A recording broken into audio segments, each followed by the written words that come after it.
When board games give us more, we're rolling with more. Hi, I'm Will, and with me as always is the pursuer of all things Blue Meeples, Sarah. And today we're doing a review of an expansion for Pursuit of Happiness called Nostalgia Expansion. Now we don't have the box for that because we ordered the big box and it came in there and we didn't get a Nostalgia box. Now we got it through the Kickstarter. Yes. Which is different, but we'll go over that in detail. We backed the Kickstarter for Nostalgia with the big box, so we got Nostalgia inside our version of the big box. Yes, but if you order it separately, there is a Nostalgia box. Yes. Now, Sarah, tell us a bit about Nostalgia. Okay, so the Nostalgia expansion introduces the Nostalgia deck, which features double-sided cards that, once their requirements are met, unlock unique card types and gameplay options to the players.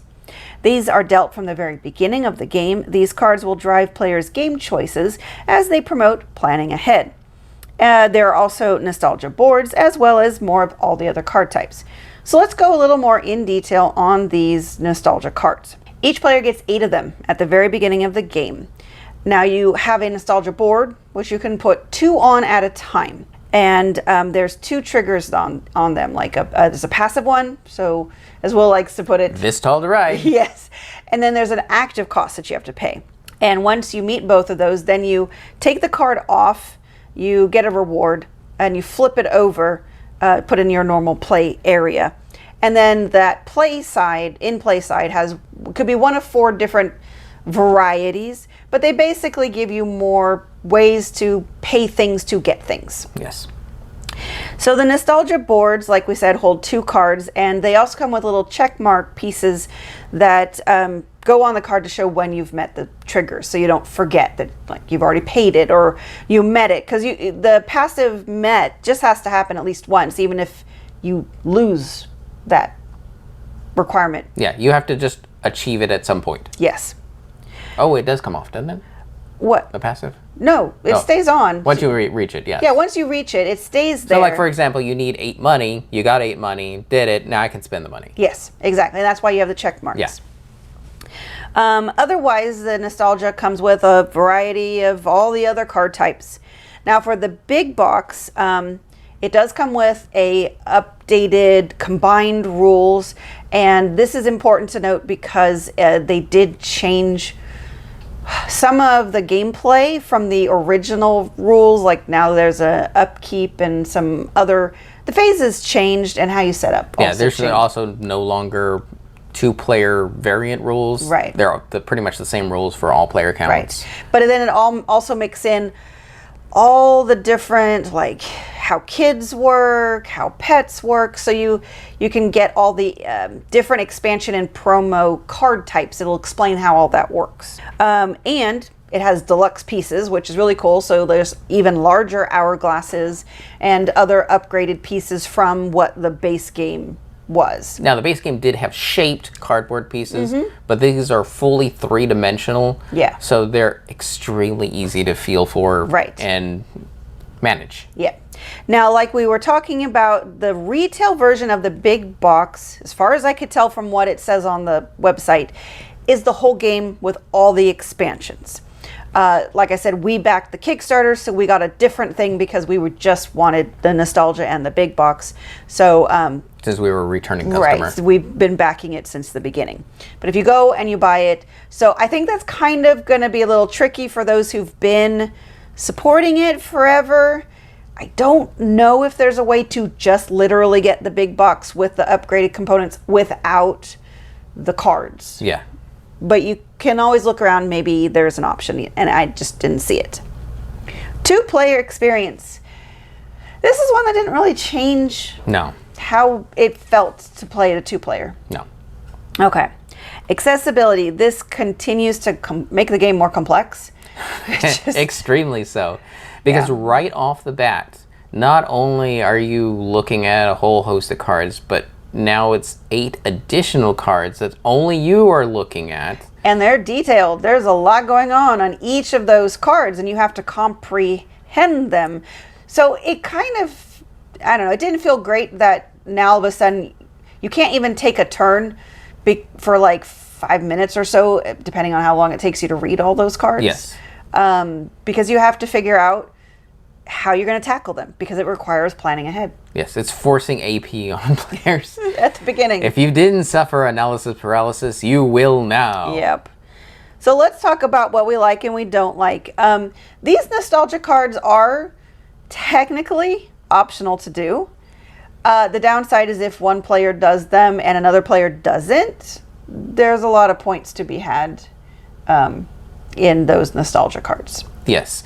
I find that it's also good for those players who they have no idea how they want to live their life. They can use nostalgia to essentially create little mini goals for themselves and thus have guidance for the rest of the game. The problem is you still need to get over that initial hump of how can I even tackle any one of these? Right. You still have to plan them. Yes. And the nice thing is, even if you throw them out there, decide to go for them, and don't go for them, there's no penalty not achieving a nostalgia card. Right. I just didn't like it. It's hard to say. I got 8 cards. I didn't feel like any of them synergized. It just felt like the luck of the draw, and I was just looking at how am I going to accomplish these, and they just seemed very difficult to accomplish, and I didn't feel like they were a good method to tell me how to play the game. I didn't see them as good guidance at all. I struggled throughout the whole game to even accomplish a few of them, and it showed in the scores because there was a big gap in our scores. Yeah, because in contrast, I went for, well, all of them, and I achieved all 8 of my nostalgia cards, and I got my highest scoring game ever. I think I might have managed 3 or I don't know, maybe even 3. I don't think I got to 4. Like I said, none of them felt like they synergized, and it all just felt like extra unfun work. And I'm like, if I'm supposed to be thinking positively about something that happened in the past, this is not it. You didn't have much nostalgia. I guess not. I had no connection to this. You had crippling nostalgia. Sure. I think that's a medical condition. I think so too. And if you were a doctor, you could have fixed it. But you didn't choose a medical profession. I just felt like there's so much else already going on in the game. It didn't need this extra layer. So moving on to rating, I'm just going to say right now it dropped it to a 3. I did not like the nostalgia expansion. I didn't like what it added. I don't want to play with them. Again, this is one where maybe I'd go through the extra cards, because there's always more and more types to see if there's anything in there that would be fun to just have more variety in the base game. But beyond that, I mean, I'm glad we got the big box because I like the updated rules, the deluxe pieces. That part I love about the big box. And of course, it organizes everything since we have everything. But if we're talking just nostalgia, yeah, it dropped the game for me. Yes. Now, even though I had a really great experience with nostalgia and the fact that it did work with my brain and I just blew it out of the park, it still drops it for me to a 4. And the reason being is one of the biggest criticisms I have for the game is its overwhelming sense of options to the point that it causes analysis paralysis. This game isn't complex enough that it needs to have that much analysis paralysis, and this ensures that that happens. Yeah, it does. So the bloat of it is not necessary. Not necessary. Not needed. And the way nostalgia is tackled makes it so that it's emphasizing what I think is probably the weakest aspect of Pursuit of Happiness. Yeah. Thematically, it did not really work with the mechanisms. Yeah, in a lot of cases, I do see how this mechanism is abstracted to represent this thing.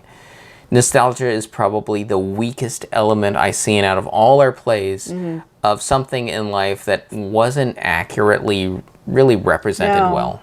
I don't know what I would have done, but it would not have been this at all. Just the insane amount of planning, because nostalgia in real life is not about planning ahead and making sure you meet these goals. It's usually when you run across something that reminds you of something you loved once. Yes. And you get joy from it. I didn't get joy from these these cards mechanically at all. Yeah, they were just a whole lot of project-esque like work. Yeah.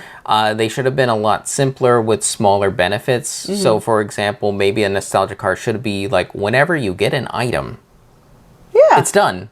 Right. Like, you put it out there. Oh, I got an item. I have nostalgia about my doll collection. Okay, I'll flip this over, get something for it. Yay, nostalgia happened. Yeah, that feels like it's more fitting. Yes, this was no, you need these number of things and make sure you filled in your W-2 form and then if you are on a Sunday and the wind is blowing from the east and you can still pay this amount of money, something happens. And it's great because it's nostalgia. No, it's not nostalgia, it's work. Yeah, that's really what this felt like. Yes. So, to try to say who this is for, not that many people. I mean, it's really going to be those who want more complexity, want more of a mechanical challenge of planning ahead, because thematically it does not fit. So if you like Pursuit of Happiness, but you were like, it's not complex enough, I don't have enough things to plan ahead for, then yeah, get Nostalgia. Yeah.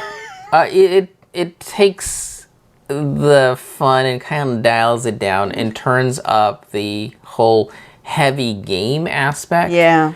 So I will say the game isn't that heavy. No, it's This not. will help for those people that are looking for this game to be a heavy game. Yeah. To be more in that. And in that case, I would also recommend they even throw another expansion in there as well. Yeah, mix in with something else. I think experiences would be a good mix Yes. for those who really want that heavy, heavy game feeling and don't really care one way or the other about the Right. theme.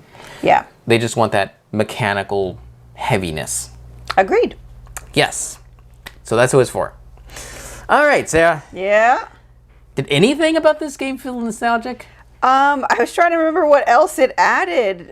No, not really, because they didn't even do like another extra little thing. It was all nostalgia, and I'm glad we got the big box. That's the one thing that for us, backing the Kickstarter. But that's not this expansion. I know, but we are talking about the big box, so kind of in the same Yeah. ways that if we hadn't backed the Nostalgia Kickstarter, we would not have been able to get the big box without buying the whole darn thing over again. Which we didn't want to do. Which we didn't want to do. So I appreciate getting Nostalgia so that we could get the big box to meet our needs. That's what I appreciate from Nostalgia. But no, I don't actually appreciate Nostalgia. You? I will say that going to the big box, the influence with the shaking hands, Oh, yeah. the creepy doll hands are Yeah. going to be They do weird. kind of look like, they are kind of creepy. They're fully three-dimensional. See, like, I like the light bulbs because they lay flat. They're not a full rounded light bulb so it rolls off your table. Yeah. But the hands are two, like, 3D printed hands, shaking hands. Yeah. That It's kind of creepy. that inspires creepypasta nostalgia with me. So not a good nostalgia, but yeah, I remember being scared of dolls as a child. Is that a good thing? I don't know. And we've been rolling with more. And remember, if you have any questions, comments, or concerns, you can reach out to us on the various social media platforms at Rolling with Two. That's TWO. We are on Twitter, Facebook, and Instagram. And on YouTube, please like and subscribe. And if you have time, check out the other content Nanaman has found for you, because remember, he's rolling with you.